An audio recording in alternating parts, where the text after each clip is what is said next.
অন্ধ মনের বন্ধ দুয়ার খুলে দিয়ে যিনি জ্ঞানের আলোয় ভরিয়ে দেন, শিক্ষক তিনি।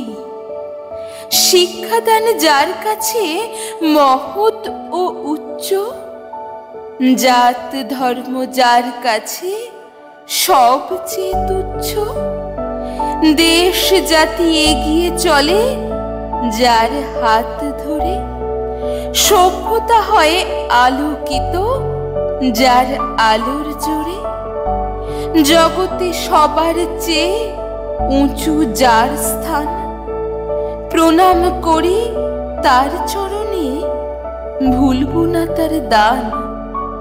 ছাত্রদের প্রিয় তিনি, শক্তি ও মুক্তি, ছাত্ররা পুজো করে তাই করে ভক্তি, ছাত্ররা পুজো করে তাই করে ভক্তি।